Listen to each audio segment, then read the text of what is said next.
Okay. Are you hearing me? Yeah. Great. Perfect. So, Jack, we've just had a fantastic introduction from Sarah. Is that volume okay? Yeah. Do you want to tell us a little bit more about yourself? Hi all, I'm Jack, one of the Bendrigg long-term volunteers.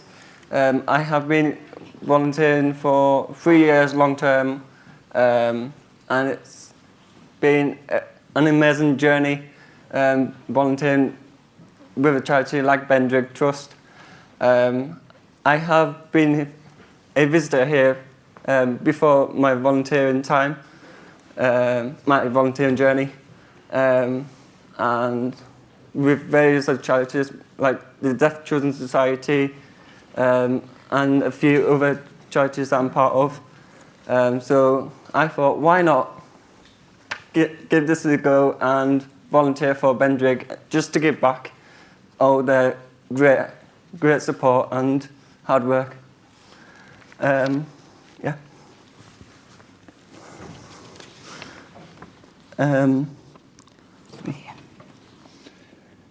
I have a congenital disability, Donnai Barrow syndrome. Don't worry, I'm not going to test you if you can't remember it after 2 minutes. So, for me, it affects my vision, my hearing, and my short-term memory loss and issues. But I do have coping strategies to be put in place to enable me to live my daily life, basically. And that's one of the reasons we've got cue cards today, isn't it? Yeah, that's it. But memory. we might throw them out the window, might we? Ah, yeah. Depending on how well they're working. So, yeah. Jack, you're registered blind. Yeah. And you have a para category. Do you want to tell people a little bit about that, what that means? Are you hearing me okay? Oh, right, yeah. What was this? So we're talking about your para category. Oh, right, yeah, my power category. So I'm a B3, which means I can do most power sports, but not certain ones because, like cricket, for example, because I can't see a cricket ball coming at me like 300 miles per hour. I might just get knocked down and go training. And you've had lens replacements. Yeah. Yeah? So in 2021, I had both my one lens replacement. Then in 22, I had my other lens replacement. So now, thankfully, I don't have to wear glasses over my contact lenses, which I do still have my contact lenses, which I'm happy with, because doing outdoor sports is really... Glasses wearing's hard enough, isn't it? But in the rain, hey? Yeah, in the rain, in the mist and that, and you just have to take your glasses off and just deal with it. Yeah. Just deal, with it. Okay. Yeah. And your implants as well. And so this year is my 20th anniversary of having my cochlear implants switched on. Yay. So I am really proud of how far I've come to learn to speak and to learn to communicate and to adapt changes. Awesome. And become a young adult. Jack, you're from the beautiful Braithwaite near Keswick. Yep. What's it like there? It's like most of the people here may know Keswick. It's a really nice, really just outside Keswick, Braithwaite. Picture of you with your dog. Oh, you got pictures.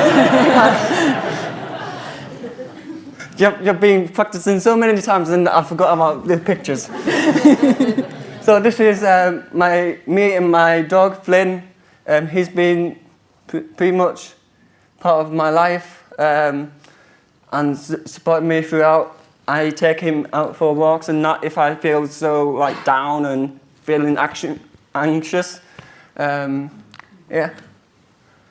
And this is me just admiring the view. Oh, sorry. Admiring the view again. Yeah, admiring the view again. Yeah, just me thinking about life and how far I've come. Because, yeah, and that's me climbing up some sort of mountain. Somewhere. Yeah. And yeah, me, yeah, admiring the view. And yeah, these are my glasses that I used to have, but now don't, which is good. There you are, sitting on a hill. Oh, right.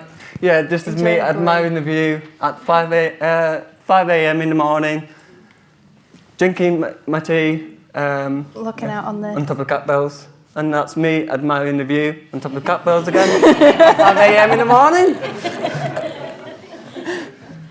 So Jack, in the introduction you said that you were really keen on working in the outdoors and enabling disabled people to enjoy the outdoors as well. Yeah. And you've been on loads of adventures to help develop your career and give you loads of awesome experiences. Do you want to tell us a little bit about that now? So here is one of my recent adventures. You're on the I'm canoeing on the River Spey, Scotland, in a solo boat. And that's my first time doing an exhibition in a solo canoe on my own. Due to my, I've always been worried about how am I going to cope on my own to go down the river, down these rapids without falling in into the river. Did you swim? Let's say yes. Yes.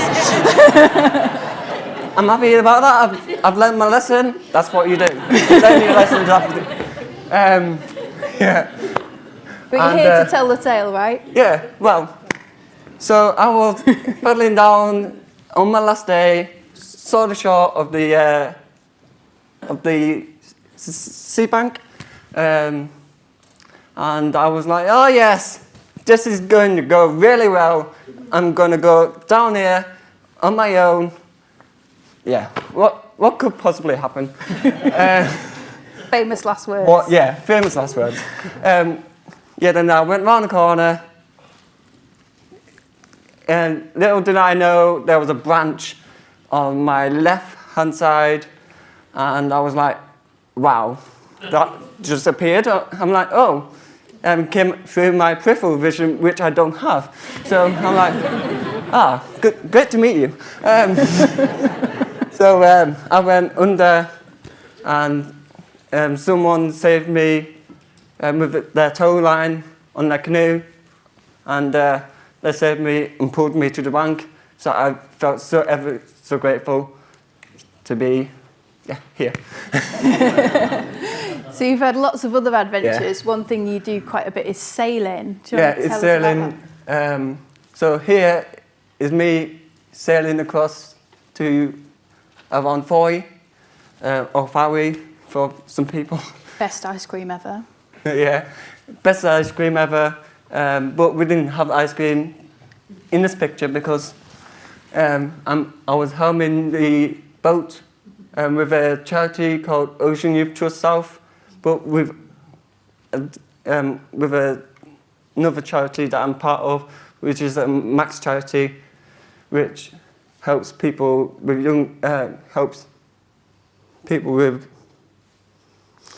with undeveloped eyes or born with no eyes at all. I have a Max condition, which is a coloboma, which is just really bad light going into my eyes, and sometimes I find really stressful trying to see.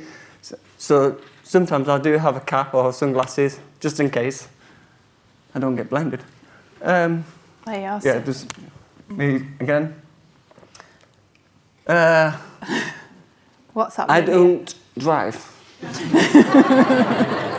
This is not what you're thinking. I'm not drinking, driving, I'm not doing anything illegal. This is just me sitting. Yeah. So I got the opportunity to just sit in the driver's seat, just to chill, no pressing buttons. And yeah, and just being me, just. Tenerife. And this was in Lanzarote. Oh, lovely. Yeah, last year or the year before. There's a view I know. If you guys have been here, you should know it. So this is on top of Mount something. It's in Banff, Yeah, in Banff. Canada. Somewhere you can see Lake Louise, and this is just me admiring the view. Yeah. Yeah. This is my first ever paddleboard session, trying to balance. I do have trouble balancing at times because of my dual sensory impairment. Yeah, balance becomes an issue. Yeah. So this was my proud moment to achieve something new and actually stand for like 2 minutes. 2 minutes, not 2 seconds, 2 minutes. Standing and paddling on the paddleboard. So I was like, yeah, proud moment. Now this picture here is just me thinking how 20 years has been that long. No, sorry. This is me showing you my cochlear implant that I've had for 20 years. Not the same model, but I've been having cochlear implants for 20 years because with them I wouldn't never spoke or communicate well as I do now today. So I'm very thankful for Manchester to support me having these cochlear implants. And yeah, they are pretty expensive. So I haven't lost any. Well, maybe.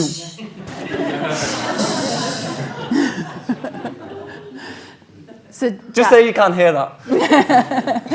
So Jack, you volunteer for us, don't you? This is you at Keswick Mountain Festival, helping us there. But most of the time you volunteer with our groups through our Someone Like Me project. Yeah. Do you want to tell people a little bit about volunteering here and what that involves? It's rewarding. It's rewarding to volunteer here, especially when you've been here as a visitor. It makes me feel proud that I'm actually volunteering for a charity that gives so many people with disabilities to achieve something that they haven't before. Like, for example, maybe someone hasn't climbed up to the top of the wall, and after they've been on their adventure, they'd be like, oh, guess what I've done?